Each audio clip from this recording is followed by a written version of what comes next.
Общините са двигател в прехода към зелена енергия. За да посрещнат предизвикателствата, които този преход поставя, общините трябва да насърчават сътрудничеството с заинтересованите страни и гражданите.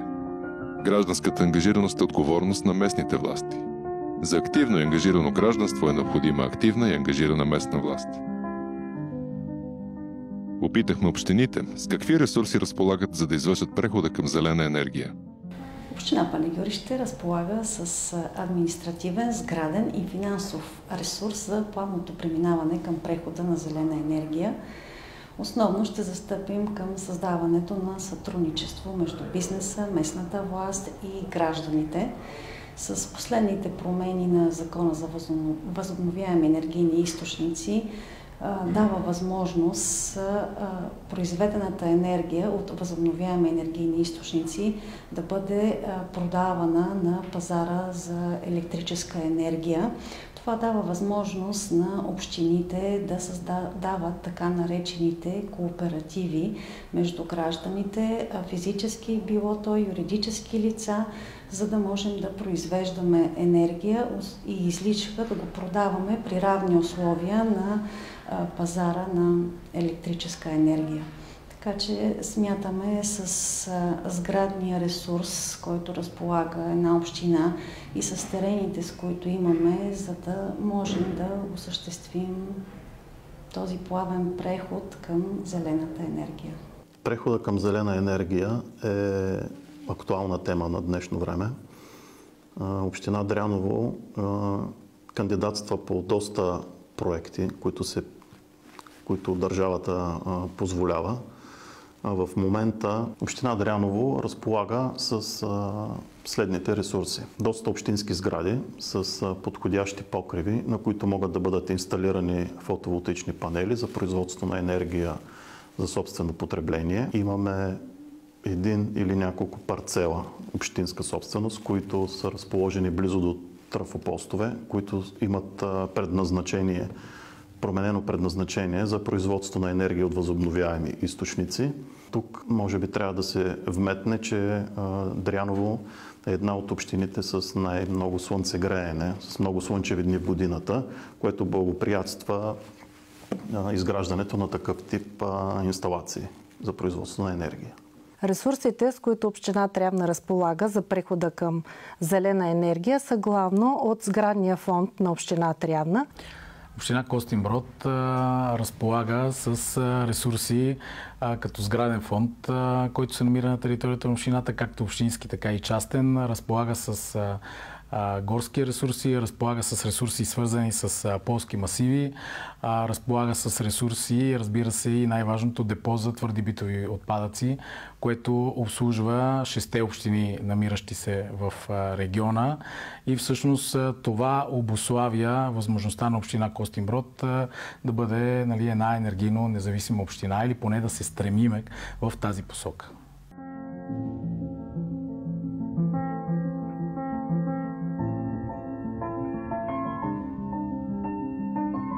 Планирате ли реализиране на конкретни проекти или вече сте осъществили такива?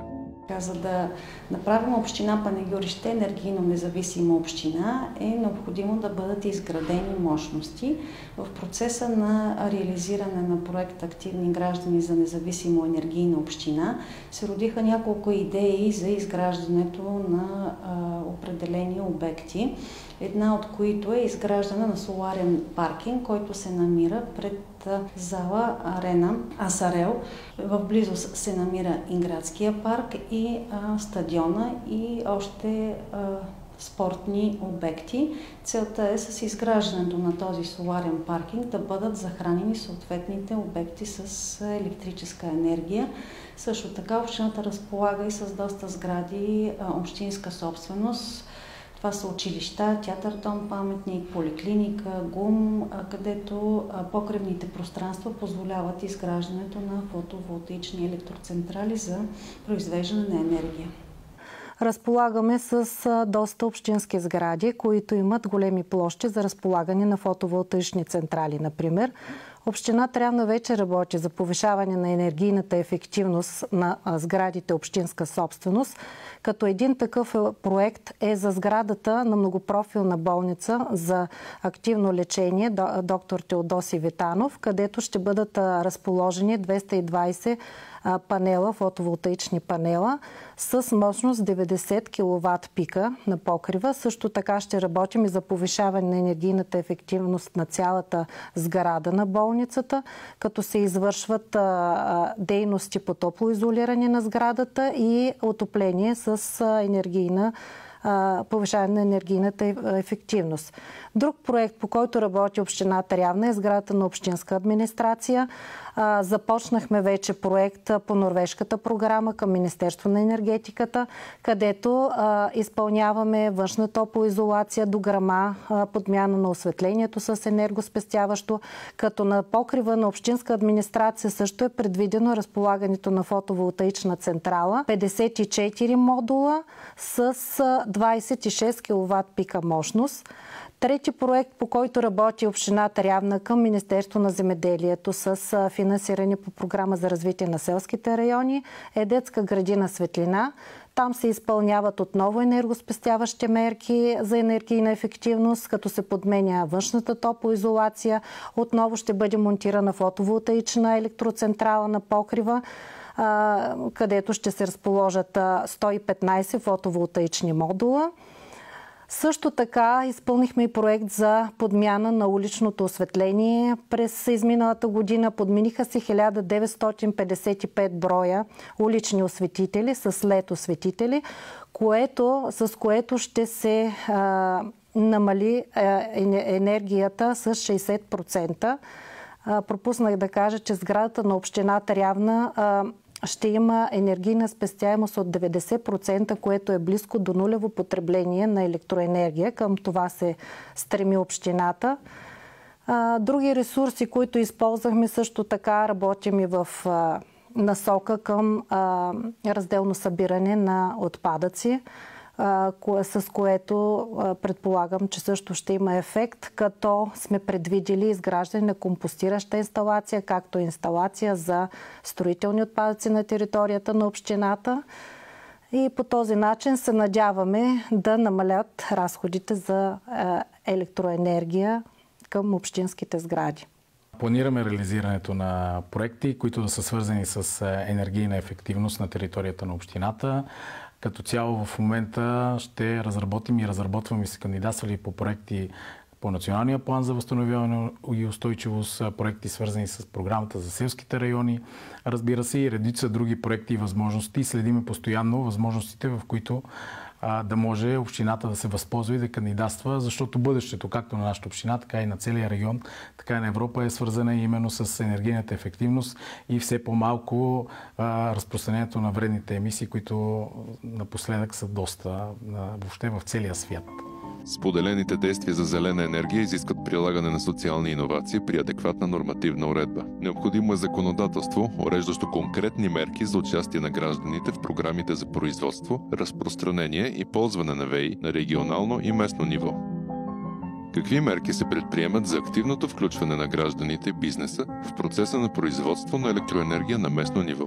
Общината ще включи гражданите и бизнеса в процеса на производство на електрическа енергия от възобновяеми енергийни източници чрез една активна информационна кампания сред обществеността.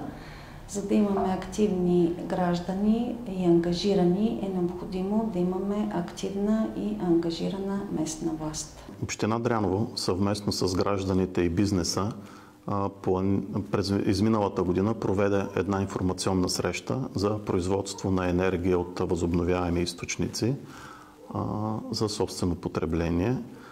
Така нареченото създаване на енергийни кооперативи, в които и гражданите, и бизнесът, и общината могат да създадат един кооператив, в който всеки да притежава определени части, идеални части в този кооператив, да се произвежда енергията, да се потребява от участниците в кооператива, а ако има излишна енергия, тя да се продава и да носи приход на самия кооператив. активни мерки провежда общината и за привличане на бизнеса и гражданите за повишаване отново на енергийната ефективност на територията на община Трявна.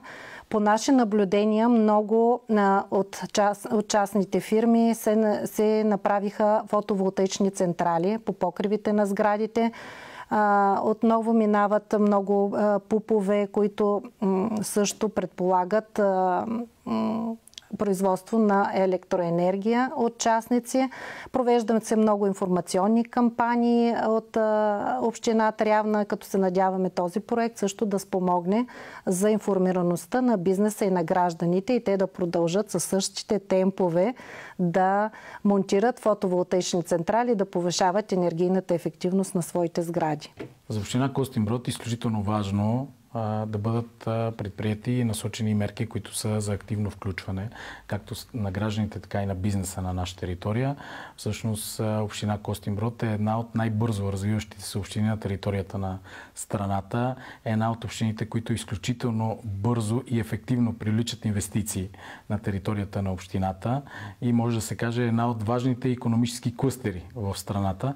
Така че ние активно информираме както гражданите и бизнеса чрез сайта на общината, чрез всички възможни медийни партньори, които имаме, чрез провеждане на редица регулярни срещи, които са свързани с възможностите за кандидатстване както на гражданите, така и на бизнеса за подобряване на енергийната ефективност, както и на частните субекти, така разбира се и на общинските, така и на бизнеса на нашата територия, който между другото мога да подчертая и да кажа, става все по-конкурентно способен и все по-енергийно ефективен и енергийно независим, което именно благодарение на тези срещи, които провеждаме и на тази информирана кампания, която правим.